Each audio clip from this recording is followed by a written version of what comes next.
Esta es la tarde en el continente americano. Cuando anochece en Europa y amanece en Asia, así cae la tarde en el continente americano y transcurre la noche y el amanecer en el resto del mundo. La tarde. Hola, bienvenidos a la tarde de NTN 24, el canal de las Américas. Soy Idania Chirinos. Como siempre, un gusto y un compromiso compartir con ustedes cada día. Hace pocos minutos, la abogada venezolana y defensora de los derechos humanos, Tamara Sujú, ha presentado un informe al secretario general de la Organización de Estados Americanos, Luis Almagro, sobre las torturas cometidas por el gobierno de Nicolás Maduro en este año, en el 2018. El trabajo documenta, contiene detalles de casos de torturas sistemáticas y de represión en general recibidas en lo que va de este año y que han sido enviados a la Corte Penal Internacional. En minutos, después de la presentación del informe, va a producirse una conferencia de prensa. NTN 24 está en el lugar de la noticia. Carolina Valladares está en la sede de la Organización de Estados Americanos. Carolina. ¿Qué tal? Buenas tardes. Nos encontramos en la sede de la OEA en Washington. En minutos va a comenzar la rueda de prensa que sigue la entrega física de ese reporte, de ese documento por parte del Instituto Khasla, que reporta el aumento de nuevos casos de tortura sistemática y represión en Venezuela. Ese reporte, ese informe va a ser presentado por la abogada, también defensora de los derechos humanos, por Tamara Sujú, al secretario general de la OEA, Luis Almagro, y ese informe aborda dos cuestiones sintomáticas. Una es el aumento de casos en el último año, 190 nuevos casos reportados, y otra es que de esos casos hay un aumento significativo de torturas dirigidas al estamento militar. De hecho, en esta rueda de prensa va a hablar también Zorbay Padilla. Ella es la esposa de un militar perseguido por el régimen venezolano y ella fuiste torturada precisamente por no querer delatar a tu marido. Sí, exactamente. A nosotros nos allanaron nuestra casa y nos llevaron a una casa de tortura donde realmente sufrimos. Nos pusieron electricidad, nos taparon la cabeza con unas mantas donde nos ponían gas lacrimógeno. En ese día se llevaron a mi hijo, que yo creo que la tortura psicológica más fuerte fue cuando mi hijo, porque yo no sabía, estábamos en una misma casa, pero yo estaba en un cuarto, él estaba en otro, y realmente lo que veía eran los golpes, los gritos. Habían unas mujeres que nos golpeaban, nos daban con los pies, o sea, realmente es todo para que nosotros dijéramos dónde estaba mi esposo, pues, y reiteradamente se llevaron a mis sobrinas, a Ariana Granadillo, a Naide García Palomo, a mi hermano Roger Padilla, a todos torturados de una manera brutal, para que cada uno dijera, hoy mi esposo apareciera. O sea, ha sido reiterada, mi casa ha sido allanada en 4 o 5 oportunidades, y 2 de mis familiares han sido torturados en 4 oportunidades. Ariana Granadillo se la llevaron 3 veces secuestrada. Zorbay, hoy te encuentras en Washington ante un escenario que es la OEA. Hoy tu voz se va a escuchar. ¿Qué vas a decir? ¿Qué le vas a decir al secretario general de la OEA? ¿Qué vas a documentar? ¿Qué vas a pedir en esta rueda de prensa? Simplemente voy a contar mi historia, lo que nos pasó, lo terrible que es que nos torturen a cada uno de los miembros de una familia simplemente por querer que delatemos a mi esposo y que digamos dónde está. Y realmente la manera brutal como los venezolanos nos torturan a nosotros, a los mismos los venezolanos. O sea, como la electricidad, los golpes, la tortura psicológica, que yo creo que es con la que todavía no puedo.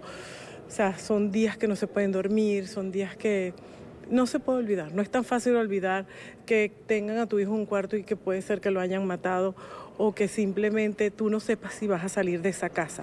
Es terrible. Gracias por tu testimonio. Y recordar que son 190, ese es solamente uno de los casos, son 190 los nuevos casos, de los cuales oiremos en minutos aquí en el Salón de las Américas de la OEA. Ustedes tengan más información en el Centro Internacional de Noticias. Hasta luego. Gracias a Carolina Valladares. Cuando esta rueda de prensa comience, haremos un nuevo contacto para escuchar un poco más. Pero ahora vale la pena recordar algunos segundos o quizá un par de minutos de la intervención del secretario general de la OEA, Luis Almagro, cuando comenzaba criticando el uso de la fuerza con el fin de mantener el poder en Venezuela. El secretario general decía que es esta forma cruel la única manera en la que Nicolás Maduro puede retener el control del Estado venezolano. Escuchemos. Hoy, en la presentación del informe del Instituto Casla sobre nuevos casos de tortura en Venezuela, sabemos hoy día que la tortura se ha vuelto a dar en nuestro continente, que la desaparición forzada ha vuelto a ser una realidad en nuestro continente, que la mentira para esconder la verdad se ha vuelto una realidad en nuestro continente. El informe de hoy es devastador también, porque nos muestra una realidad política y una realidad social en Venezuela en la cual no existe la menor garantía para hacer valer ninguno de los derechos fundamentales. La tortura es ilegal e inmoral. Cuando un Estado recurre a la misma, quiere decir que perdió completamente la dimensión humana más básica. Imponerse a la fuerza a través de la tortura es que no existe ningún rasgo remoto de democracia, de derechos humanos, de humanidad. Obviamente se utiliza para generar clima de miedo, se utiliza para intimidar. Quien usa la tortura también teme la voluntad de su propia gente, teme el pensamiento de su propia gente expresado políticamente, teme que la propia gente se asocie, proteste. Teme porque sin tortura y otras formas y tratos crueles le sería imposible mantenerse en el poder. La tortura debe ser siempre una señal de alarma. Almagro reiteró una frase que debería llegar a los gobiernos del mundo. El silencio agudiza el sufrimiento de las víctimas. Por eso insistió en que la comunidad internacional debe apoyar la iniciativa de llevar estos casos ante la Corte Penal Internacional. El silencio agudiza la tortura de las víctimas. Lo mínimo que la comunidad internacional puede hacer es denunciar y exigir justicia, armados con la normativa internacional existente y la ética y sentido de humanidad, que no es cosa menor. Por eso, la Secretaría General de la OEA seguirá apoyando el trabajo y esfuerzos como el que se presentan hoy, hasta que consigamos un hemisferio, una Venezuela libre de torturas, incluyendo brutales golpizas, electrocución, incluyendo los genitales, asfixia simulada, violación y otras formas de violencia sexual en hombres y mujeres. Varios de estos casos fueron documentados por la abogada Tamara Suju. Hoy Tamara nos presenta nuevos casos documentados de tortura que el régimen ha cometido este año. Estos casos muestran un recrudecimiento y agudización de la tortura, donde ahora no solo torturan a víctimas por ser opositores, sino que torturan también a los familiares de personas buscadas por el régimen para forzarlos a entregarse. Más sistemático, más estatizado, más sistémico que eso, probablemente sea difícil de encontrar. La señora Zorbay Padilla, quien nos acompaña hoy, fue víctima de este nuevo cruel modus operandi de tortura. Ella y otros miembros de su familia fueron torturados para revelar el paradero de su esposo buscado por el régimen. La aplicación de la tortura en Venezuela no es circunstancial, tampoco ocurre en casos aislados.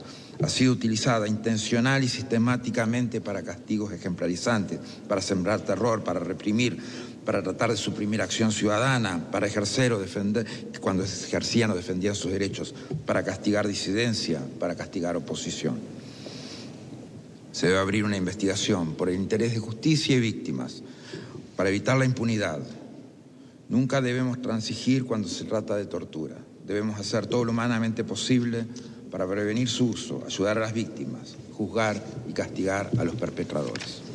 Parte de la intervención del secretario general de la Organización de Estados Americanos, Luis Almagro, en la presentación por parte de Tamara Suju, que es la directora del Instituto Casla, que tiene sede en Praga, de este informe en relación a violación de los derechos humanos en Venezuela en este año 2018. Por supuesto, en nuestras emisiones estelares usted tendrá el desarrollo completo de la noticia que en este momento se está produciendo. Son las 4:16 minutos en la costa este. Revisamos otras noticias de la agenda informativa del día. Es noticia la llegada a Santiago de Chile de 99 ciudadanos chilenos que huyen de la crisis humanitaria que se padece en Venezuela. Fueron trasladados en un avión de la Fuerza Aérea de Chile proveniente de Caracas. Juan Pablo Monsalve conversó con algunos de estos ciudadanos que volvieron a la capital chilena y tiene el reporte. Juan Pablo, buena tarde.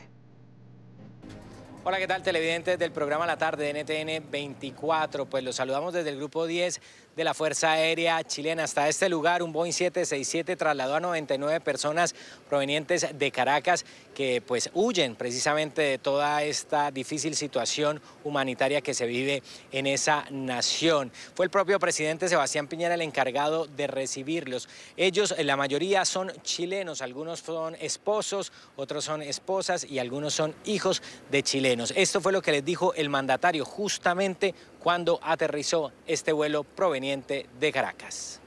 Alguien dijo que partir es morir un poco, pero volver a la patria es resucitar un poco. Así que les quiero decir que los hemos estado esperando siempre con los brazos abiertos y queremos decirle que para todos nosotros, que ustedes vuelvan a la patria es una enorme alegría, una tremenda emoción.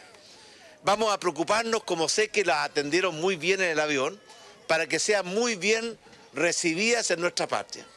Sin duda, cada una de las historias de estas personas es bastante representativa, pero hay una que nos llamó muchísimo la atención y es la de Rolando Rojas, un hombre que partió de Chile el 27 de noviembre de 1976.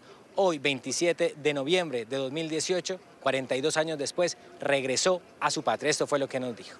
Me fui un 27 de noviembre del año 1976 y estoy llegando un 27 de noviembre. Es muy buen augurio. Es terrible la situación del país. Yo creo que se desmorona esto, yo creo que falta poco. Yo creo que falta poco para que caiga el régimen. Ya ese hombre ya debiera dejar ya el poder, porque es muy difícil vivir allá, es muy difícil. O sea, por ejemplo, yo no tengo transporte donde yo vivo en una zona semirural y yo tengo que caminar a veces hora y media o montarme en unas cosas que se llaman perreras. Tuvimos también la posibilidad de hablar con otras personas que venían en este vuelo, algunos de ellos venezolanos casados con chilenos o venezolanos que han adquirido la nacionalidad por sus padres. Ellos aseguran que la inseguridad, que también la falta de alimentos y medicamentos hicieron que vinieran a Chile. Lo dejé todas mis raíces allá, todas, mis nietos, mis hijos. La situación en Venezuela está muy difícil, cada día se nos hace más difícil incluso adquirir los alimentos. La inseguridad, no hay nada, no hay alimentos y bueno, nos ha tocado buscar un futuro mejor para nuestros hijos, pues, y hemos decidido retornar aquí a Chile. El presidente Sebastián Piñera pues se ha comprometido con este grupo de personas a buscar todas las alternativas para retornar también a sus familiares que continúan viviendo la crisis humanitaria en territorio venezolano. Esta es la información que podemos entregarles a esta hora aquí desde el Grupo 10 de la Fuerza Aérea Chilena. Continúen ustedes con más en el programa La Tarde de NTN 24. Es noticia, por otra parte, la investigación que iniciará la Asamblea Nacional de Venezuela al desfalco multimillonario de la nación por parte de los empresarios Alejandro Andrade y Raúl Gorrín. Una comisión llevará adelante las pesquisas y solicitará a la justicia de Estados Unidos el apoyo para participar en el juicio en contra de los involucrados en la corrupción. Aseguran estar dispuestos a llegar hasta las últimas consecuencias. Este es un informe de Oliver Fernández. El diputado Julio Montoya manifestó que es necesario participar en el juicio y recuperar el dinero robado, porque le pertenece a todos los venezolanos. Y propongo formalmente a esta Asamblea Nacional que se comunique urgentemente con los 3 tribunales que llevan el caso Cheira, el caso Gorrín, el caso Alejandro Andrade, nos hagamos parte urgente de esos casos y solicitemos que esos recursos vengan hasta el territorio venezolano. La lista de corruptos es larga. El diputado Montoya señaló que ninguno escapará de la justicia. Veremos algunos propietarios de bancos corriendo. Van a salir, queramos o no queramos, como decía mi difunta madre que murió hace muy poco, trillos y troyanos, públicos y privados, dueños de bancos privados, dueños de bancos públicos, gente del gobierno. El diputado Carlos Berrizbeitia dijo no tener dudas de que el festín salpicará a banqueros prósperos y a empresarios que de la noche a la mañana ni siquiera disimulaban sus riquezas con la adquisición de bienes y canales de televisión.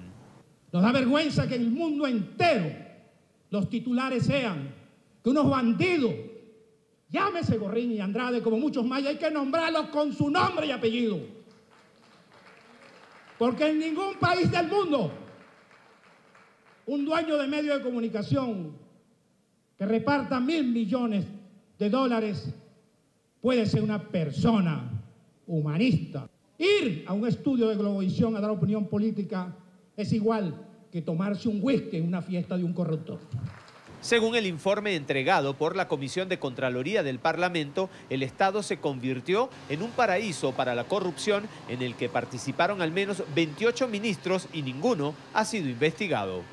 Tenemos nosotros información, y que pudiéramos más adelante proporcionarla, de que solamente este señor, quien es dueño de un medio de comunicación, a través de estas mismas transacciones, ejecutado más de $7.000 millones. Y precisamente este martes la justicia norteamericana sentenció a 10 años de prisión a Alejandro Andrade. Luego de declararse culpable, para el diputado Omar González, es una sentencia que no se corresponde con el daño que ha causado a la nación. Salió barato, 10 años por destruir una nación. Con el dinero que pagó en comisión Raúl Gorrín, pudieron comprarse todas las vacunas de todos los niños venezolanos. Podían igualmente comprarse, me dicen los expertos, más de 400.000 tratamientos para los enfermos de cáncer. La Comisión de Contraloría de la Asamblea Nacional prometió no descansar hasta desarticular esta trama de corrupción para que todos vayan a la cárcel. Es la información que manejamos desde el Parlamento venezolano y con ella los invitamos a que continúen con más de la tarde. Es noticia el operativo de seguridad en Argentina previo a la cumbre del G20 que se reunirá este viernes y sábado en Buenos Aires, luego de los hechos violentos ocurridos el fin de semana pasado por el juego de la final de la Copa Libertadores. El gran reto del presidente anfitrión Mauricio Macri será garantizar la seguridad a los líderes mundiales y a los funcionarios de organismos multilaterales que se dan cita en la capital argentina. Bricio Segovia, de La Voz de América, está en el lugar de la noticia y tiene un informe. Buenos Aires ultima los detalles para la cumbre del G20, donde se darán encuentro los líderes de las 20 mayores economías del mundo. Es de hecho la primera reunión de este grupo en un país de Sudamérica. Y buena parte de la atención estará centrada en la visita del presidente estadounidense Donald Trump y sobre todo en los posibles encuentros que pueda llevar a cabo en el marco de esta cumbre. Uno de ellos ya está confirmado, al menos por la parte argentina. Es el encuentro que mantendrá con el presidente Mauricio Macri. Centrarán su agenda en materia terrorista en la triple frontera, es decir, la frontera que comparte Argentina con Paraguay y con Brasil. Pero más atención, si cabe, está destinada a esos encuentros que todavía no han sido confirmados. Se trata de la reunión bilateral de Donald Trump con el presidente ruso Vladimir Putin, sobre todo después de las tensiones aumentadas con Ucrania, y también otra reunión con el presidente chino Xi Jinping. Con su país, de hecho, Estados Unidos mantiene unas fuertes tensiones en materia comercial y precisamente en ese tema radicará toda la atención a lo largo de esta cumbre. La visita del presidente estadounidense será fugaz, de menos de 24 horas, y será ese mismo día, el viernes, cuando mantenga su encuentro con el presidente Mauricio Macri. Buena parte de la atención también está centrada en la seguridad, sobre todo después de los disturbios registrados el pasado fin de semana aquí en la capital durante un partido entre los dos equipos principales de la capital argentina. De momento, Estados Unidos ya ha enviado a la región varios aviones militares para dar apoyo logístico en materia de seguridad durante la cumbre. Desde Buenos Aires, Argentina, les informó Bricio Segovia de La Voz de América para NTN 24. Es noticia la decisión de la Conmebol de realizar el partido de la final de la Copa Libertadores, encuentro entre River Plate y Boca Juniors fuera de la Argentina. Tras una reunión en Paraguay, la Confederación Sudamericana de Fútbol determinó que tras los hechos de violencia del pasado sábado, que pusieron en riesgo la integridad de jugadores, directivos y aficionados, el choque será en el exterior, aunque no se ha dicho dónde. La Conmebol agregó que la fecha queda estipulada entre el 8 y el 9 de diciembre, sujeto a lo que determine la unidad disciplinaria. Lo que no determinó el organismo es si el partido se disputará con público o sin él. El partido de vuelta de la final Conmebol Libertadores edición 2018 se llevará a cabo entre los días 8 y 9 de diciembre en horario y sede a definir por la administración de la Conmebol a la mayor brevedad. Conmebol se hará cargo de los gastos de viaje, hospedaje, alimentación y traslado interno de hasta 40 personas por delegación. La Conmebol establecerá las coordinaciones de seguridad con las autoridades correspondientes. Así no se puede jugar. ¿No? Nos acompaña en nuestros estudios Alfonso Moreno, periodista de nuestra Teledeportes. Alfonso, bienvenido, buena tarde para ti. Idaña, como siempre, un placer estar con ustedes y con todos los televidentes de NTN. Es que este es un tema apasionante y entonces estamos diciendo, a ver, ¿qué habría sido una sanción ejemplarizante? No hay partido. No jugarlo. O sea, el sábado lo hablamos también en la tarde, fin de semana. Lo mejor que podía haber hecho Conmebol es decir, no se puede jugar, hay jugadores lesionados, no sea, ya sea de gravedad o no, son lesionados, y era un ejemplo para las barras bravas, mal llamadas barras bravas. Para mí son delincuentes vestidos con camisetas de los equipos. Sencillo. Bueno, pero es que lo que parece, comencemos por el principio, como dicen, absurdo es que se tardaran 3 o 4 horas en decidir que se suspendía el partido.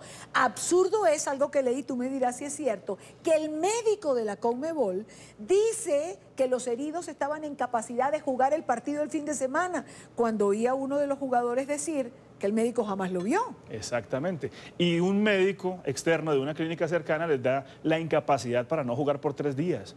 O sea, es un absurdo total lo que está pasando en este momento en Argentina y en Conmebol. Y hoy sale el presidente de Conmebol, Domínguez, a decir el partido si se juega, sería el 8 o el 9 de diciembre por fuera de Argentina. Entonces, si sabían que no estaba en la capacidad argentina de tener ese clásico en esa final, ¿para qué se arriesgaban? Claro. Ahora, no se sabe qué va a pasar porque Boca demandó el partido o el principio de partido porque nunca hubo partido y no quieren jugar el partido, quieren que les den el título en el escritorio. Sería una cosa todavía más absurda, nunca ha pasado eso. Pero no pasó, no hay un previo en que fue exactamente al contrario. En un partido, pero no definían título. Ok. Y fue dentro del estadio con un gas pimienta en la entrada de uno de los túneles al vestuario. Agredieron a los jugadores, los aficionados, las barras bravas, con un gas pimienta en la cara. Pero dentro del estadio. Ok. Todos sabemos que va a haber partido, Gonzo. El fútbol es un negocio y creo que lamentablemente en los últimos tiempos el negocio va sobre el deporte. Va a haber partido, va a haber público en el partido. Así es. Porque esa taquilla no la van a perder y bueno, nos sentaremos a ver qué será lo que pasará, porque depende de dónde geográficamente sea el partido, sabremos si van más barras bravas o menos barras bravas. Se está hablando de diferentes ciudades del mundo que están diciendo yo les puedo hacer ese partido. Se habla de Miami, se habla de Chapecó, que dicen que podría ser el clásico de La Paz, pues teniendo 2 años después de la catástrofe del equipo chapecoense, le darían ese premio. También se habla de Qatar, al otro lado del mundo. Yo le hago una reflexión sin ánimo de crear controversia. El patrocinador oficial de Conmebol hace 15 días fue Qatar Airways, firmó. La aerolínea oficial de la FIFA es Qatar Airways. El próximo Mundial se va a realizar en Qatar. Yo creo que todos los caminos indican que nos vamos para Qatar a jugar esa gran final. Sí se juega, porque la comisión disciplinaria puede decir, no, el partido está suspendido y la final se la damos a Boca porque no pudo jugar el último partido, le damos los puntos. Pero, a ver, ¿usted cree que eso puede pasar? Sería la mejor solución para darle... Bueno, la mejor solución sería dejar esto desierto, para decirle tanto a River y a Boca, miren, esto no se puede jugar así. Claro. Controlen sus hinchadas o no volverán a tener títulos. Pero yo creo que es que se están demorando mucho. Llevaron 4 horas para decidir que el partido no se jugaba. Al otro día confirmaron que no se jugaba. Ahora llevan un día completo reunidos en Asunción y todavía no se sabe dónde va a haber partido, si hay partido. Sí. Bueno, dijeron que el partido podía ser entre 8 y 9. Va a ser entre 8 y 9. Ahora, si Qatar, digamos, está en todo esto, bueno, eso es lo más costoso, el pasaje y trasladar a los jugadores. Bueno, en Qatar yo creo que la plata no es problema, el dinero no es problema. Eso sí, la Conmebol tiene que pagar todos esos gastos, tanto de Boca como de River. Tienen capacidad para 40 delegados entre jugadores y dirigentes por equipo para llevarlos. Eso sí lo tienen que costear Conmebol, pero pues el patrocinador es Qatar Airways. Entonces yo creo que uno con otro hacen el negocio y eso sale gratis. A ver, Alfonso, hay quien dice que todo esto ha sido un circo. ¿Cuál es su opinión? No, esto es un bochorno. Es horrible. Desde el primer partido con el aguacero, la lluvia, la tempestad que hubo sobre Buenos Aires, todo lo que se demoraron para darse cuenta que no se podía jugar. Al otro día juegan, muy bonito el espectáculo, pero quedó como una tensión que no era necesaria y ahora esto y un es detalle, increíble. Un detalle que no se me escapa y quiero comentarlo, cuando uno ha repasado, leído, escuchado todo lo que han dicho, la ruta del autobús que lleva a los jugadores de Boca, por el lugar donde pasa, todo el mundo señala que era prácticamente una emboscada, porque Exacto. no es una ruta utilizable y todo el mundo sabía que si el autobús pasaba por allí, algo como lo que ocurrió podía pasar. Exactamente, eso lo dijimos el sábado aquí en la tarde, fin de semana. Digamos, el principal problema fue llevar al autobús de Boca entre la hinchada de River Plate. ¿A quién se le ocurre eso? En ningún país del mundo pasa eso. En los diferentes países, en esta capacidad, en estos clásicos, cierran una calle, cierran una avenida y por ahí pasa el bus del equipo rival. Hay versiones en Argentina ya un poco de pronto rebuscadas que hablan de que Macri fue presidente de Boca Juniors y que la policía le hace caso a Macri. Entonces que el dispositivo de seguridad quería llevar al bus a torear a los hinchas de River Plate buscando no jugar la final y que le dieran el título al Boca de una manera más fácil. No sé, es una versión que circula en Argentina. Yo creo que es un poco traída de los cabellos, pero sí, todo lo que hemos visto es traído de los cabellos. ¿No? Pero realmente no creo que a nadie en la Argentina a nivel de gobierno le fuera conveniente de ninguna manera, cuando el viernes y el sábado se realiza la cumbre del G20, era innecesario este lunar en relación al orden público. Era absolutamente innecesario para el gobierno tener esta pérdida de control. Porque así se ve, aunque nos quieran decir que si la seguridad estaba a nivel de autoridades locales, que no era a nivel de autoridad nacional, lo que sea. No creo que esta fuera la antesala que el presidente Macri quería para una cumbre en el G20. El director de seguridad renunció esta mañana. Así es, renunció ayer. Perdón, El de Buenos Aires. El de Buenos Aires. Así que habrá que nombrar uno rapidísimo para el G20 que comienza el viernes. Pero, Idania, es muy raro. O sea, todos los sucesos uno tras otro cada vez es más raro que el anterior. Sí, todo no entiendo qué pasó. ¿Sabe que tampoco creo que le convenga a Macri? Que todo el escándalo alrededor del partido, de este partido final de la Copa Libertadores, le reste centimetraje de prensa y atención a lo que tendría que ser para él la noticia, la cumbre del G20. Alfonso, gracias por acompañarnos como siempre. Idania, como siempre es un placer estar con ustedes.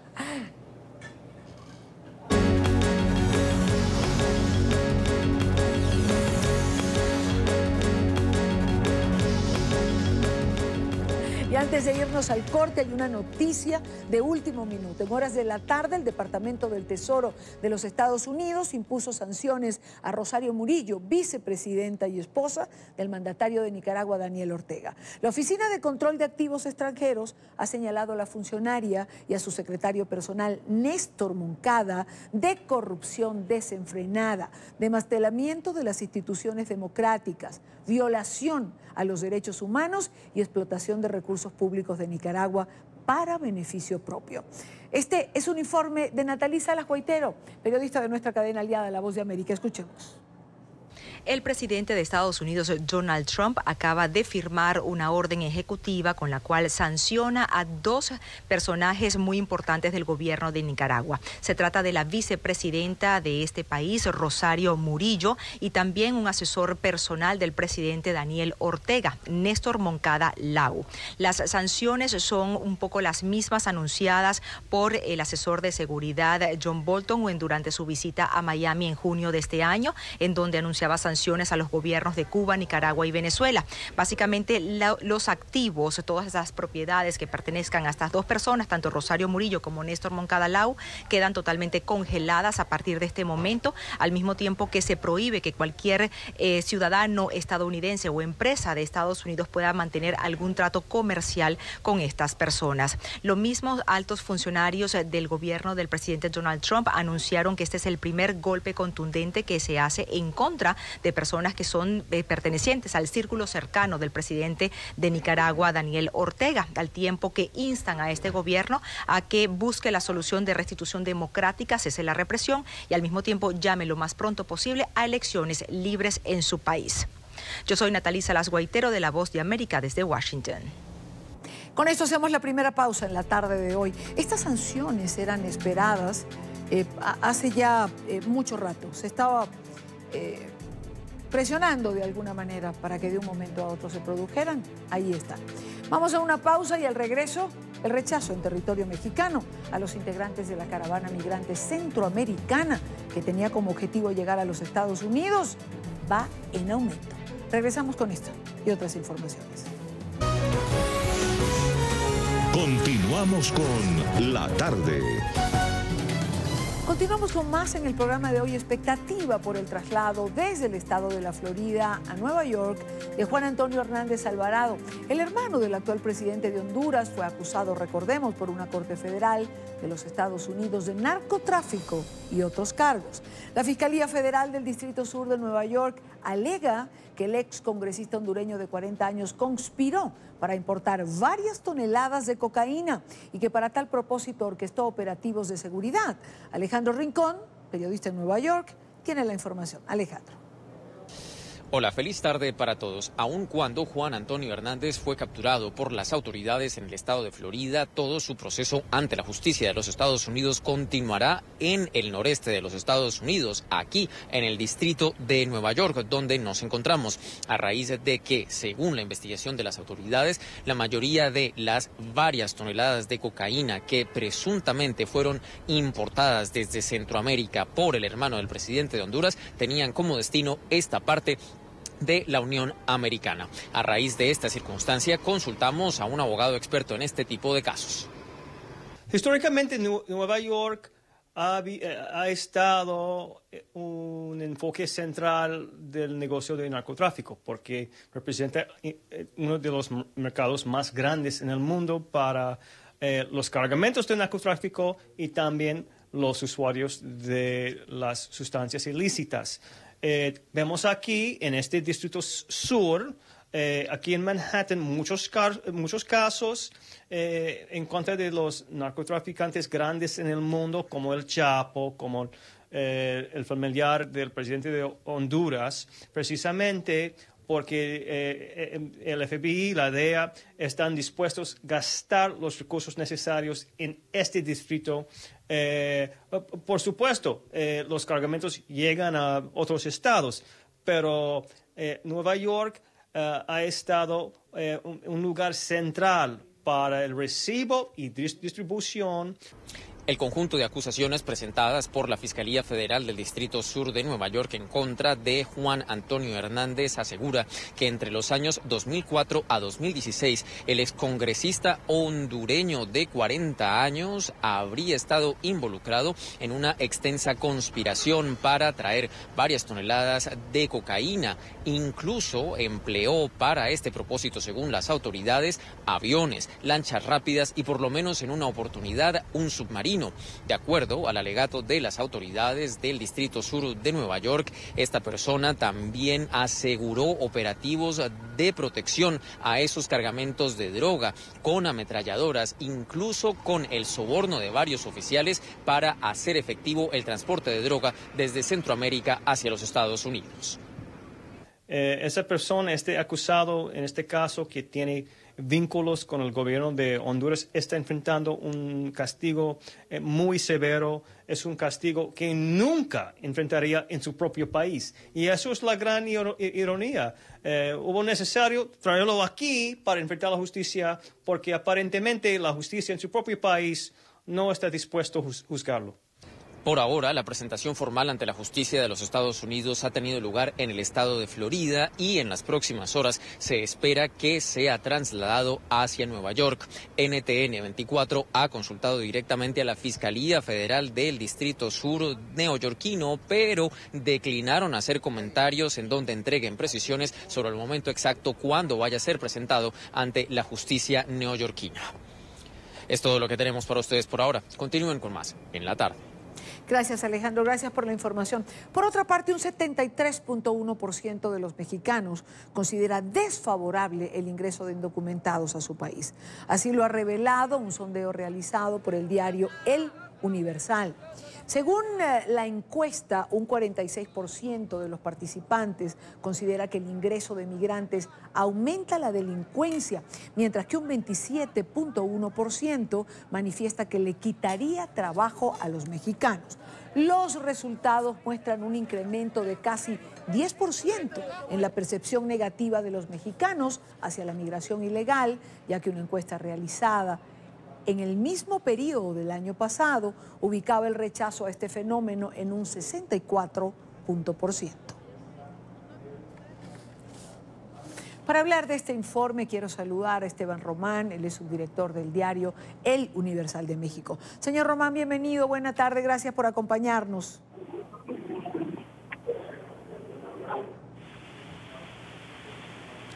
¿Sí me está escuchando? Sí, lo escucho bien, Bienvenido, muy buena tarde.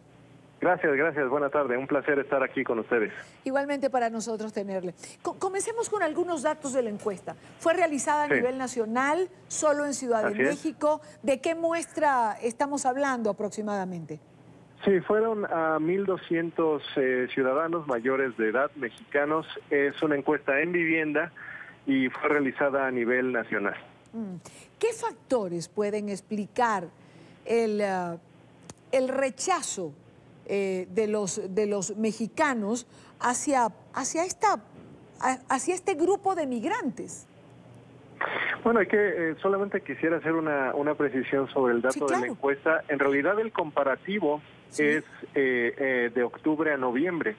La última vez que habíamos hecho esta misma medición fue en octubre. Lo grave de las cifras, o lo impactante de las cifras, es que la variación, el desplome de la apreciación que tienen los mexicanos sobre los migrantes centroamericanos particularmente, se ocurre solo con un mes de diferencia. Entonces, estas mismas preguntas que nosotros habíamos hecho, de si había un apoyo a la actuación del gobierno mexicano de no dejarlos entrar. Hace apenas un mes.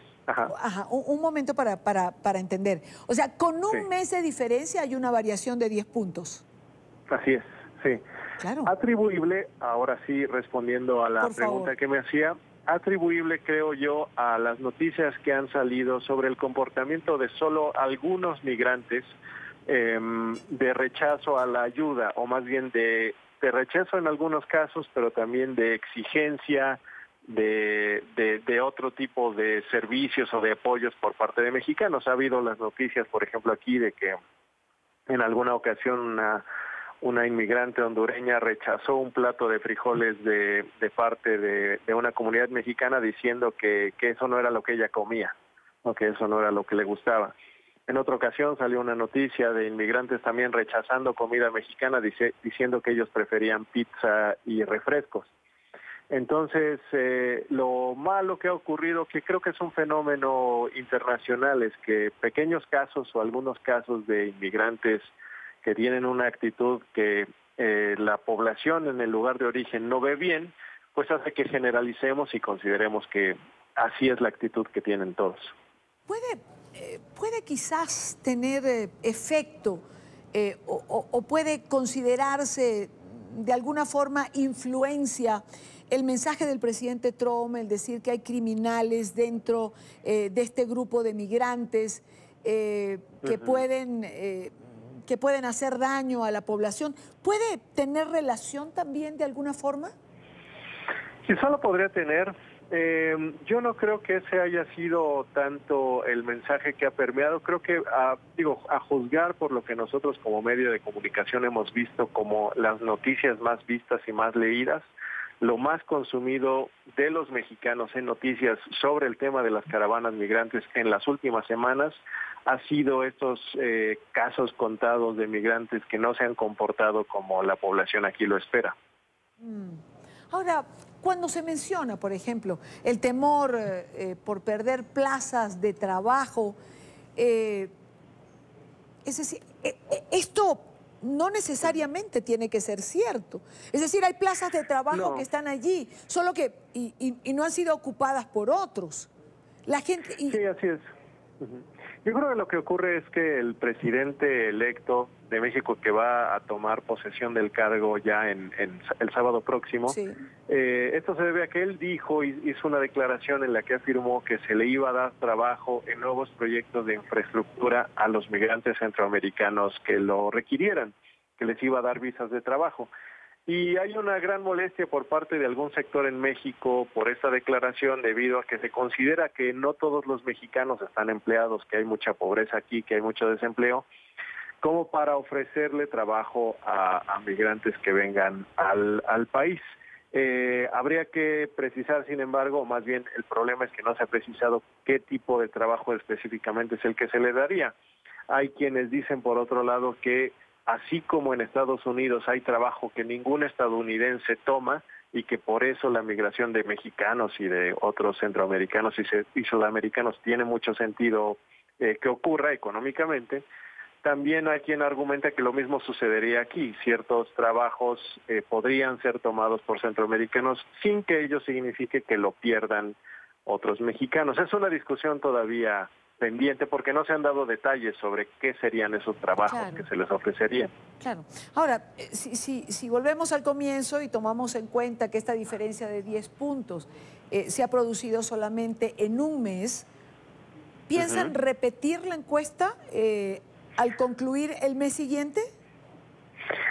No sé si al concluir el mes siguiente, porque lo que acaparará la atención de los mexicanos en el próximo mes es que llega el nuevo presidente. Y diciembre suele ser un mes complicado para realizar encuestas, sobre todo de vivienda, como le hicimos, porque la gente sale de vacaciones, no está en su casa. Creo que la siguiente vez que lo haremos más bien será quizá enero o febrero del próximo año, ya que tengamos además nuevas noticias que quizá cambien la orientación de la opinión pública mexicana. Claro. No, y habrá que saber también qué va a pasar con todos estos migrantes y qué va a hacer el gobierno mexicano, si atiende la solicitud del presidente Trump y los deporta a sus países, si levanta campamentos, si se firma un acuerdo de tercer país seguro. Creo que hay varias variables sobre la mesa y sobre ellas pues habrá que ver la reacción. Sí, el tema va a dar para mucha conversación todavía y como decimos en México, no sé si la expresión sea también en Colombia, es una papa caliente para el próximo presidente porque no hay manera de que quede bien con todos en este tema. No podrá quedar bien con Trump y al mismo tiempo con los mexicanos y menos con los centroamericanos. Así es. Entonces veremos qué sucede de eso en los próximos meses. Así es, así es. Esteban Román, subdirector del diario El Universal de México. Muchísimas gracias, señor Román, por acompañarnos. Al contrario, mucho gusto. Igualmente para nosotros el haberle tenido aquí.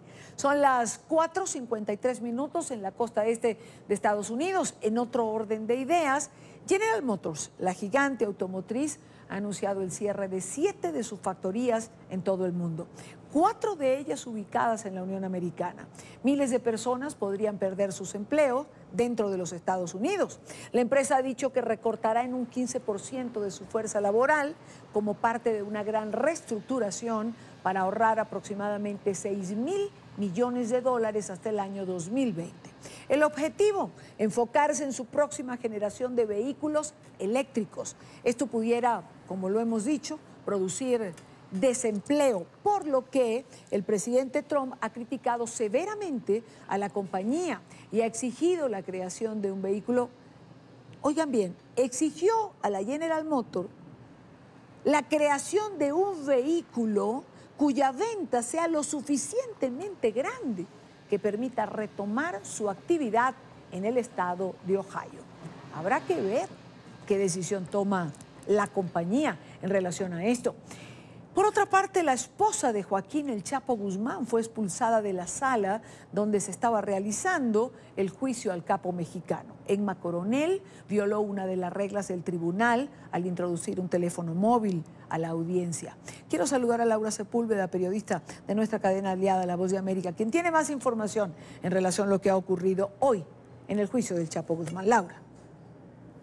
Un zoológico en Guadalajara, viajes a Suiza para someterse a tratamientos con células rejuvenecedoras, varios jets, propiedades, incluso casas en la playa, entre otras, fueran las excentricidades de Joaquín El Chapo Guzmán, según narró en el testimonio uno de los testigos cooperantes, quien recordemos comenzó a entregar sus detalles el día de ayer, Miguel Ángel Martínez Martínez, alias Tololoche, quien recordemos se autodenomina el gerente del cartel de Sinaloa durante el tiempo en el que estuvo trabajando allí.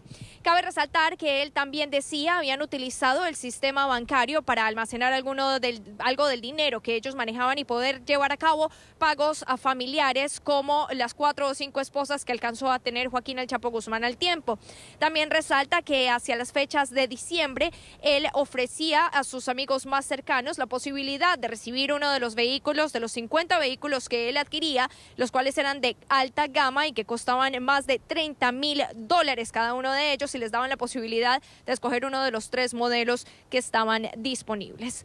Cabe resaltar que durante las horas de la tarde de hoy continuará la Fiscalía haciendo todas las preguntas respecto al caso, y también se espera que la defensa comience a ampliar todos sus detalles, que recordemos se espera traten de desestimar el testimonio debido a que este personaje tuvo problemas con drogas, consumió cocaína y hoy precisamente lo aceptó. Decía que consumía entre 1 y 4 gramos de cocaína al día, pero en este momento asegura estar limpio desde hace 20 años, lo cual además señala no ha afectado su memoria para poder aportar en este juicio a Joaquín El Chapo Guzmán. Para NTN 24, Laura Sepúlveda de La Voz de América, Nueva York. Gracias, Laura. Gracias por el informe. Con esto vamos a la pausa. Al regreso, hacemos un nuevo contacto con Carolina Valladares en la sede de la Organización de Estados Americanos. Ella está con Tamara Sujú. Vamos a profundizar un poco sobre lo que fue la exposición de Tamara. Y también vamos a conversar con Bonnie de Simonovic, esposa de Iván Simonovic, el preso del régimen de Venezuela. 14 años sin disfrutar de libertad por crímenes que no cometió. Ya venimos. Continuamos con La Tarde. Son las 6:04 de la tarde en Caracas. Y hoy se presentó en la sede de la Organización de Estados Americanos el informe del Instituto Casla sobre torturas por parte del régimen de Nicolás Maduro en Venezuela. Lo decíamos al inicio del programa, ahora quiero volver de nuevo a Washington. Carolina Valladares está precisamente con Tamara Sujú, quien documentó los casos de violación a los derechos humanos. Carolina, adelante. ¿Qué tal? Buenas tardes. Y Dani, hace minutos terminó aquí en ese Salón de las Américas, en la sede de la OEA en Washington, la presentación de ese terrible informe en el cual se documentan este año 190 casos más de torturas a los que hay que añadir a los casos ya existentes. Dijo Tamara Sujú en su intervención que hay un aumento notable de las torturas dirigidas a militares. La tenemos con nosotras, la directora ejecutiva de CASLA. Queríamos preguntarse sobre este dato demoledor. El pasado año eran el 5% de las personas que habían sido torturadas militares. Este año son el 61%. ¿Tiene el régimen de Venezuela miedo del estamento militar? Por supuesto, el régimen venezolano ha querido ejemplarizar la tortura en aquella institución que lo mantiene, porque es la Fuerza Armada Nacional la que mantiene al tirano Nicolás Maduro en el poder. Por lo tanto, quienes han llevado la mayor represión sistemática en el crimen de la tortura han sido los militares que el gobierno ha considerado que estaba o conspirando o en rebelión contra el sistema venezolano. Tanto el secretario general de la OEA, Luis Almagro, como Tamara Suju, ambos reportaron un aspecto grave de este informe, que es que cada vez más la tortura estaría institucionalizada. ¿Puedes contarnos cómo funciona ese mecanismo en el cual empieza, según dijiste, en la vicepresidencia y termina en la víctima?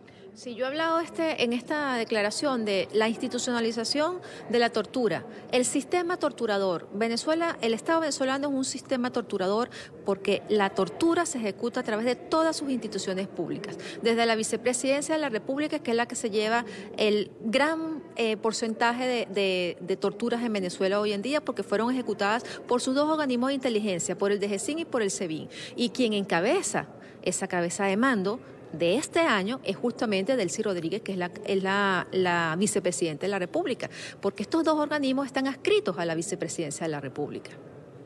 Estos casos ya han sido reportados a la CPI. Tuvimos con nosotros hoy el testimonio de una víctima, ya fue torturada porque no quiso revelar el paradero de su esposo, precisamente, como decíamos, militar. Habló Almagro de lo que están haciendo las instituciones internacionales. Dijo que la Comisión Interamericana de Derechos Humanos ha hecho su trabajo, que la OEA está haciendo su trabajo. Sin embargo, fue muy crítico, muy duro con el rol de la CPI. Dijo que la única que ahora mismo está fallando a Venezuela es la Corte Penal Internacional. Vosotros habéis hablado con ellos, habéis presentado estos casos. ¿Está de acuerdo con las palabras de Almagro y cuál ha sido el feedback que han tenido hasta el momento? Mira, actualmente Venezuela está en un examen preliminar en segunda fase. El examen preliminar tiene 4 fases y cada fase, la diferencia con cualquier sistema jurídico regional o cualquier sistema jurídico nacional es que la Corte Penal Internacional no tiene lapsos. Lo que sí tiene es evidencias contundentes de lo que está sucediendo en Venezuela. En el campo de la tortura no hay parámetros y no hay vuelta atrás, porque la víctima está, porque no se ha hecho nada para investigar esas torturas y porque el Estado no ha hecho nada para que cesen. Por lo tanto, yo sí creo que esta acumulación de casos y el aporte que hicieron los estados, los 6 estados que suscribieron estos informes del Alto Comisionado y de la Organización de Estados Americanos, hace que de alguna manera pues se diga, está pasando algo por Venezuela, tiene que suceder algo para que estos crímenes sean investigados. Gracias. Y antes de finalizar, un apunte que también nos comentaron aquí hoy en la rueda de prensa, que 11 de estos casos registrados este año, dijeron los denunciantes, que aquellas personas que les torturaron dijeron, acento cubano. Por lo tanto, será un aspecto a tener presente de cara al próximo año, si esta es una tendencia también que se repite el próximo año. Hasta ahora aquí, Idaña, reporte desde la OEA. Ustedes sigan con más información en el Centro Internacional de Noticias. Adelante. Gracias, Carolina. Gracias a Carolina Valladares, nuestra periodista allí en Washington, en la sede de la Organización de Estados Americanos, donde hoy se ha presentado este informe por parte del Instituto Casla. Lo ha presentado Tamara Suju, a quien acabamos de escuchar. Continuamos con más en la tarde de hoy, cuando son las 6:09, hora Caracas. La semana pasada se cumplieron 14 años de la detención del comisario Iván Simonovic, el jefe de seguridad del área metropolitana de Caracas, quien fue enjuiciado por el gobierno de Hugo Chávez, acusado de comandar los hechos violentos del 11 de abril del año 2002. ¿Dónde estaba usted hace 14 años? El 22 de noviembre del 2004, Iván Simonovic fue secuestrado por el régimen venezolano. 14 años es el tiempo que lleva como preso político. Junto a 5 policías metropolitanos, fue condenado a la pena máxima de 30 años por delitos que nunca cometió. Todos ellos son los presos políticos más antiguos. Se les conoce como los presos de Chávez. Iván Simonovic sigue preso. Luego de su injusta sentencia, fue recluido en esta celda. Como uno de los tratos crueles que ha sufrido, tan solo podía recibir luz solar por 20 minutos, cada 2 semanas. Un total de 13 días de sol a lo largo de este tiempo. Transcurridos 8 años de su reclusión, este magistrado del Tribunal Supremo de Justicia confesó la manipulación del expediente del juicio. Para usted, ahora, ¿existen presos políticos en Venezuela? Sí. Hay gente que la orden es no soltarlo. Principalmente los comisarios ¿Quién da la orden y cuál es la orden y de qué? No le viene de la presidencia para abajo, no nos caigamos en dudas. En Venezuela no se da puntada si no la aprueba el presidente. ¿Usted recibió orden por lo menos de no soltar nunca a Simonovic? Simonovic, los policías del 11 de abril. ¿Cuál es la orden? Cuéntenos. ¿Cuál fue la posición de la sala penal? Convalidar todo lo que venía hecho. Eso en pocas palabras es aceptar que esos señores no puedan salir. Tras esta confesión, en vez de ser liberado inmediatamente, Simonovic fue eventualmente trasladado a la cárcel militar de Ramo Verde, a 1 hora de Caracas. 6 años adicionales de prisión han pasado sin que la justicia le abra la celda a su libertad. Iván Simonovic sigue preso. Como consecuencia de tratos crueles recibidos, Simonovic estuvo al borde de la muerte. Fue operado de emergencia. Después de 10 años y con 19 patologías médicas, se le otorgó casa por cárcel. Agentes de seguridad vigilan su hogar. No puede recibir visitas, no puede declarar a medios de comunicación, no puede escribir en las redes sociales y no se le permite atención médica. Se le colocó este grillete electrónico que monitorea sus movimientos y es fotografiado cada 6 horas. Iván Simonovic sigue preso. Sus 3 hijos llevan 14 años solicitando su libertad y su esposa, la abogada Bonnie Simonovic, lucha por su liberación en instancias nacionales e internacionales. Iván Simonovic sigue preso. Siendo inocente, Simonovic ha cumplido más de 1/3 de su injusta condena. Según la Constitución, le corresponden fórmulas alternativas del cumplimiento de la pena, como la del régimen abierto que le permita trabajar. Pero la dictadura le niega ese derecho. 14 años representa el trayecto de vida de un niño, desde que entra al maternal hasta su graduación como bachiller. Iván Simonovic sigue preso. Lleva 14 años preso. ¿Dónde estaba usted hace 14 años?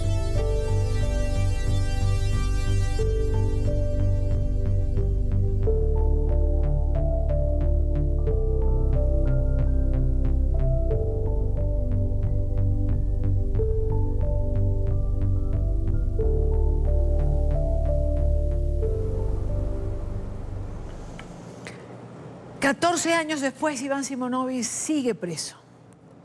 Parece increíble todo lo que ocurre en 14 años, ¿no? ¿Por qué el ensañamiento en contra de Iván Simonovic? En nuestros estudios en Caracas, quiero saludar a Bonnie Pertinez de Simonovic, esposa del comisario Iván Simonovic. Bonnie, bienvenida, buena tarde para ti, gracias por acompañarnos. Buenas tardes a ti, gracias Idania por ser siempre solidaria en nombre de todos los familiares de los presos políticos venezolanos. De verdad que entre tanta crisis, tantas aristas que tiene lo que estamos pasando hoy los venezolanos, que recuerdes este tema, que hay personas injustamente encarceladas, no por lo que hicieron, sino por lo que representaron. Exactamente, los presos políticos son realmente una prioridad para nosotros. Y la última frase del micro, que es de Iván, es lo peor que le puede pasar a un preso político, es que le olviden. Nosotros no olvidamos a los presos políticos venezolanos. Creo que vale la pena, Bonnie, comenzar preguntándote por qué el ensañamiento. Claro, está Iván y están otros presos políticos, pero ¿por qué? ¿Por qué tantos años después insistir en prolongar esta condena, en prolongar la falta de libertad, en prolongar la ausencia de comunicación con el mundo exterior? Bueno, y Dania, tú viviste los hechos del 11 de abril del 2002 aquí en Caracas, no te los contaron. Lo que este gobierno, el gobierno de Nicolás Maduro, al igual que lo hizo el gobierno de Hugo Chávez, fue pretender reescribir la historia de cosas que no ocurrieron, darle su matiz para tener a los culpables necesarios. En el caso del 11 de abril, nunca se estableció verdaderamente una comisión de la verdad que esclareciera los hechos que ocurrieron. más bien los llamados pistoleros de Puente Llaguno, las personas que dispararon contra una marcha pacífica opositora, que simplemente iba al balcón del pueblo a expresarle a Hugo Chávez su descontento por lo que estaba ocurriendo en el país en el 2002, fue atacada, fue masacrada. Ocurrieron 19 muertos, más de 100 heridos. De esos heridos, de esos muertos, condenaron injustamente a 9 funcionarios de la Policía Metropolitana, entre ellos a Iván Simonovic, mi esposo, para dar un responsable, una explicación al mundo, una explicación que nadie cree de quiénes fueron los responsables del 11 de abril, sin investigar más, porque simplemente los condenaron injustamente por 2 muertes y las otras 17 porque eran factores no del oficialismo, sino de la oposición, nunca lo investigaron.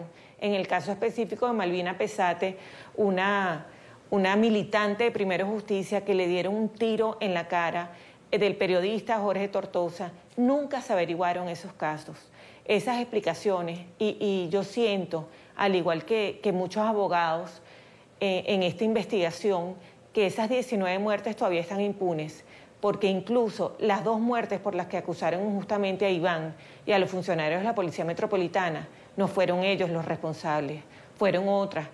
Y te lo digo porque yo estuve en el juicio, yo estuve en todas las audiencias del juicio como su abogada, porque siento que en Venezuela pasan muchas cosas y a veces lo urgente mata lo importante.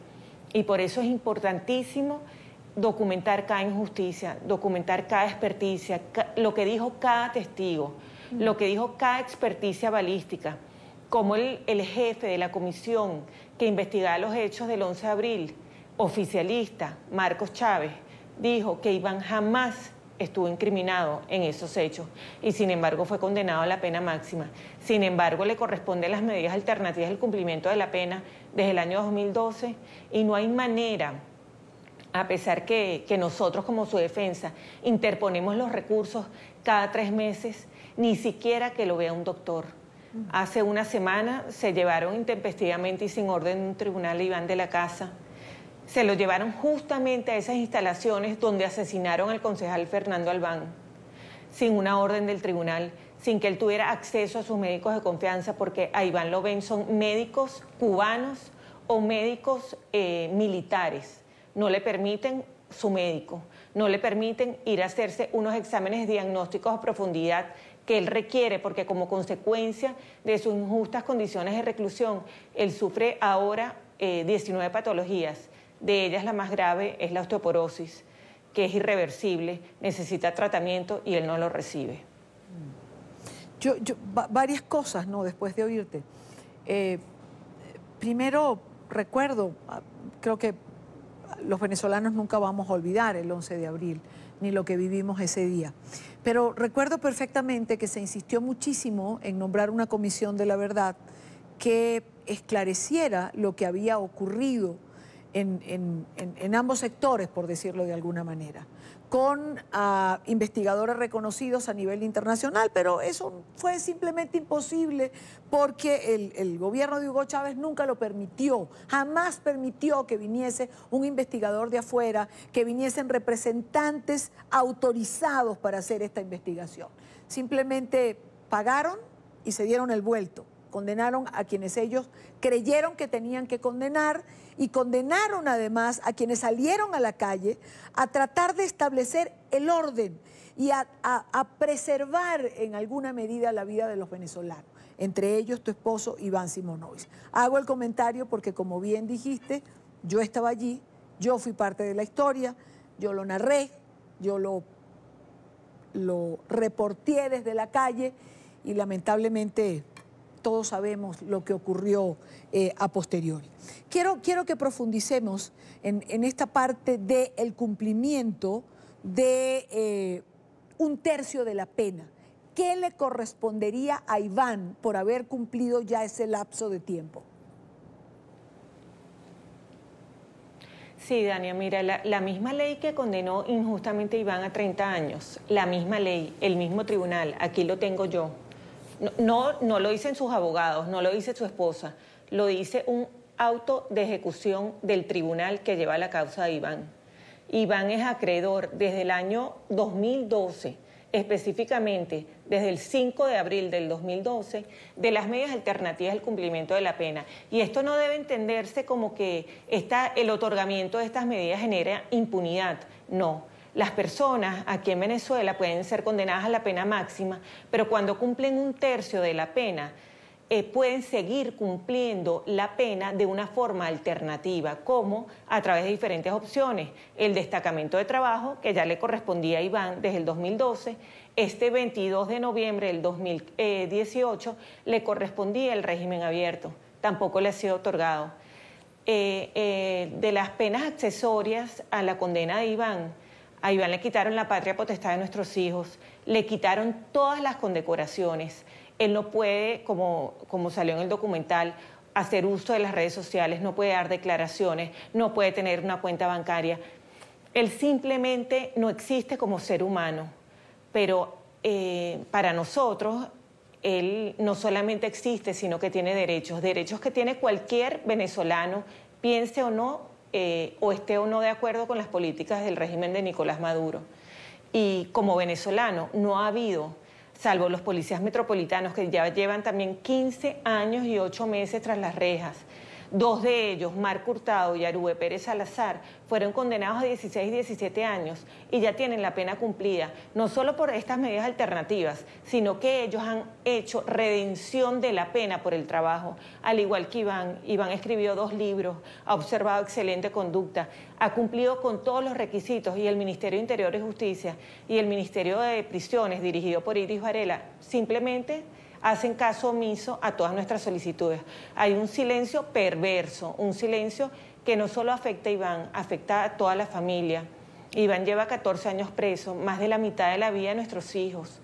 Iván regresó a la casa y nuestra casa se convirtió en una cárcel. Claro. Porque yo entro a mi casa y tengo que ser yo, tengo que ser chequeada, mi carro, mis visitas, tienen que ser fotografiadas, todos sus registros tienen que pasar primero por el SEBIN a ver si permiten una visita a mí o a mis hijos. O sea, esto ha sido un ensañamiento. Yo creo que ha sido demasiado odio, demasiada tortura, demasiada maldad. Creo que, es decir, tu casa se convirtió en una extensión de la prisión. Totalmente. Iván tiene, además le colocaron un grillete electrónico, sí. Tocan a la puerta cada 6 horas para tomarle una foto con un periódico oficialista, como Fe de Vida, como si él se tratara, si él fuera un secuestrado, porque lo es.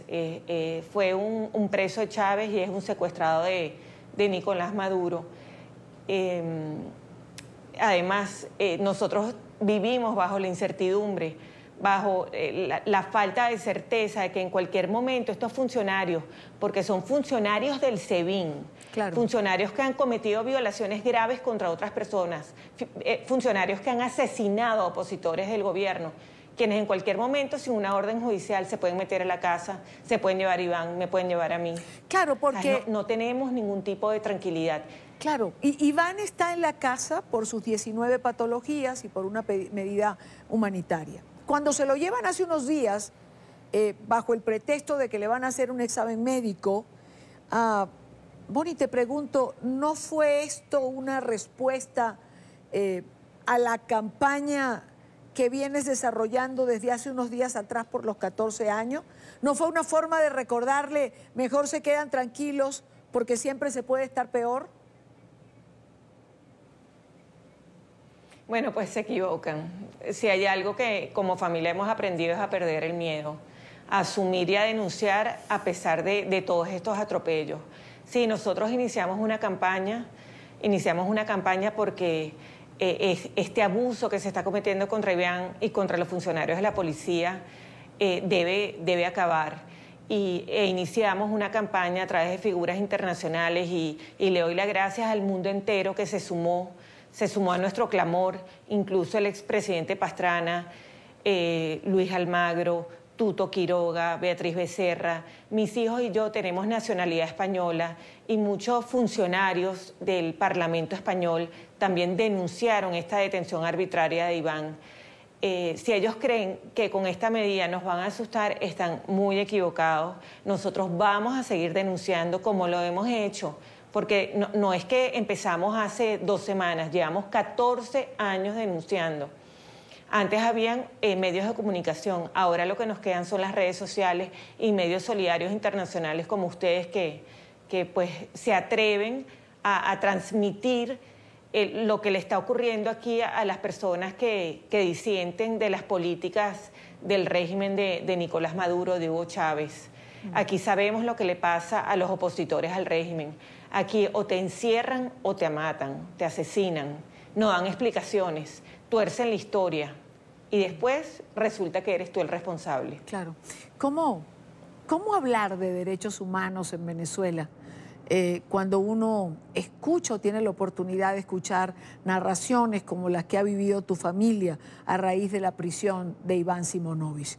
Allí es donde uno se pregunta, cuando Nicolás Maduro envía una carta a Michelle Bachelet, hoy en día, en el cargo que tiene la Comisión de Derechos Humanos en la ONU, uno tiene que preguntarse con qué condiciones iría Michelle Bachelet a Venezuela, porque la oposición y los familiares de presos políticos como tú han invitado a Michelle Bachelet en varias oportunidades. ¿Alguna respuesta hasta ahora? Sí, precisamente después de 7 semanas que nos hemos plantado los familiares de los presos políticos frente a la sede de las Naciones Unidas aquí en Caracas. Finalmente el viernes pasado nos dieron respuesta, nos dijeron que la alta comisionada Michelle Bachelet estaba al tanto de nuestras denuncias, que ella iba a atender la visita de Nicolás Maduro y la petición expresa que le hicimos nosotros como familiares, siendo la voz de nuestros esposos, de nuestros hijos, de nuestros hermanos, es que no sea una visita guiada, una visita por los lugares que ha arreglado el oficialismo para enseñarle aquí a las comitivas diplomáticas internacionales, que sea un contacto directo con nosotros, que nos acompañen a la tumba, que nos acompañen a las cárceles, que nos acompañen a los hogares de los familiares de los presos, para que vean cómo hay familiares que ni siquiera tienen dinero para pagar el pasaje y llevarle comida a sus familiares, porque no alcanza, porque aquí no tenemos que comer, porque los presos venezolanos se mueren de mengua, porque solamente son asistidos cuando están al borde de la muerte, como pasó con Iván. Porque a pesar que Iván esté en mi casa, simplemente lo sacan a la fuerza para hacerle un examen de sangre. ¿Dónde están los resultados? ¿Quién me dice cómo está mi esposo? ¿Quién lo va a atender? Así como Iván, están muchísimas otras familias padeciendo de estas disfuncionalidades por pensar distinto. Nos sentimos gratificados que después de 7 semanas, sin embargo, vamos a seguir, vamos a continuar. Esta semana hemos comenzado una campaña por el cierre de la tumba donde todavía hay presos políticos, donde está el capitán Caguaripano, donde está el general Raúl Isaías Baduel, donde están incomunicados, donde no saben cuándo es de día, cuándo es de noche, donde no reciben comida, donde no reciben la visita de sus familiares por más de 6 meses. Eso es tortura, esos son tratos crueles, inhumanos y degradantes. Y además que esa es una política sistemática de este régimen. Y contra eso no hay tiempo. Contra eso lo que tenemos que hacer es documentar, claro, es no cansarnos, es seguir, es continuar, es tener derecho a cansarnos por un momento, pero esa misma indignación nos tiene que dar fuerzas para seguir adelante. Y la importancia, ahorita estabas entrevistando a Tamara Sujú, que hay tantos venezolanos valiosos alrededor del mundo haciéndose eco de la voz que clama nuestro país, de esa petición de justicia. Simplemente nosotros queremos ser tratados con igualdad, con imparcialidad. Moni, te agradezco muchísimo este tiempo, te agradezco estos minutos para NTN 24. Gracias. Como lo decía anteriormente, los presos políticos son para nosotros una prioridad y en NTN 24 los presos políticos de Venezuela no tienen espacio para el olvido. Gracias por estar aquí y ojalá más temprano que tarde, tanto tu esposo como los demás presos políticos en Venezuela puedan recuperar la libertad. Buena tarde para ti. Que así sea. Buenas tardes. Y a propósito de la posible visita de Michelle Bachelet al país, consultamos también a la dirigente del partido 20 Venezuela, María Corina Machado, y esto dijo sobre el tema. Mira, así será la presión que hay sobre el régimen de Nicolás Maduro para que accedan a esta invitación y este anuncio, porque desde hace muchísimos años los venezolanos hemos pedido la visita in situ de defensores de derechos humanos, de organizaciones, de ONGs, de la Comisión Interamericana de Derechos Humanos y obviamente de la Organización de las Naciones Unidas. Y no han permitido nada, porque obviamente el régimen cada día que pasa, en la medida que está más débil y que colapsa todo el entramado de corrupción y de criminalidad, pues ha tratado de bloquearse más. El régimen ha tenido que buscar algunos espacios de ceder, de distensión, y no tengo duda alguna que ese sea el propósito con esta invitación a la expresidenta Bachelet.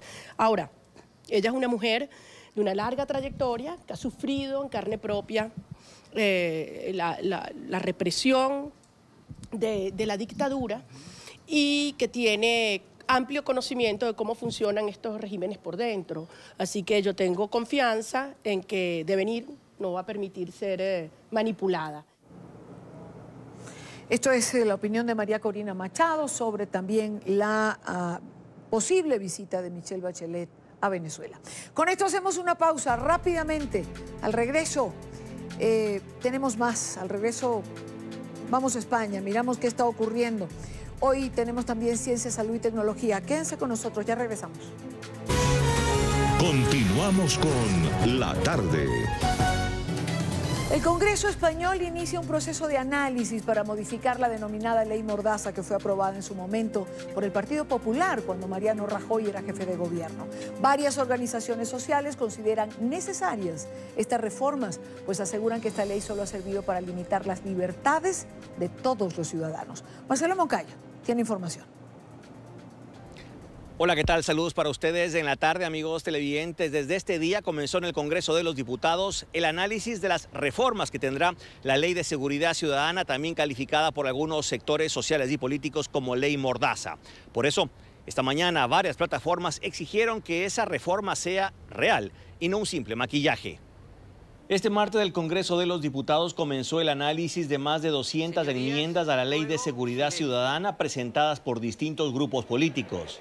Este texto legal, también conocido como Ley Mordaza, ha recibido críticas desde su aprobación en el año 2015, pues se considera que ha servido para limitar derechos y coartar la libertad de expresión y la protesta social. Ahora varios de los detractores de la ley no confían en que los cambios sean profundos y devuelvan derechos a los ciudadanos, ya que siguen estando los aspectos más lesivos que conforman los aspectos de la Ley Mordaza. Llámese el tema de las devoluciones en caliente, llámese el tema de la presunción de veracidad de la gente frente a la persona sancionada no respetando el derecho de defensa, o llámense más de las 48.000 multas que hubieron en los últimos 3 años con respecto a falta de respeto a la autoridad. El movimiento ecologista siempre ha estado perseguido porque defendemos un modelo de producción y de consumo que parece ser no gusta a las mayorías, a las grandes empresas, a los gobernantes. Por eso exigimos la derogación de las leyes mordazas y estamos en contra de ese maquillaje que nos pretenden hacer ahora en el Congreso. En septiembre pasado fue el propio presidente del gobierno, Pedro Sánchez, al cumplir 100 días en el cargo, el que ofreció la derogación de la ley al considerar que ninguna sociedad realmente libre persigue la libertad de expresión. Ahora el Partido Socialista no estaría buscando esa derogación definitiva, sino una reforma. Se espera que la nueva ley pueda estar lista antes del próximo verano. Este es el informe para la tarde. Marcelo Moncayo, NTN 24, Madrid. Con eso vamos de nuevo a la pausa y al regreso por habernos acompañado. Gracias a ustedes por estar con nosotros una vez más en la tarde para debatir, compartir, analizar la agenda informativa del día. Todas nuestras entrevistas están en nuestro canal de YouTube. Les recuerdo siempre, hay que suscribirse. Allí lo tienen en pantalla, www.youtube.com/NTN24. Hoy para despedirnos los voy a dejar con las imágenes de la sonda InSight de la NASA en la superficie de Marte. Son las imágenes que se han conocido el día de hoy. Y con ello los dejo. Los espero mañana a la misma hora. Buena tarde para todos.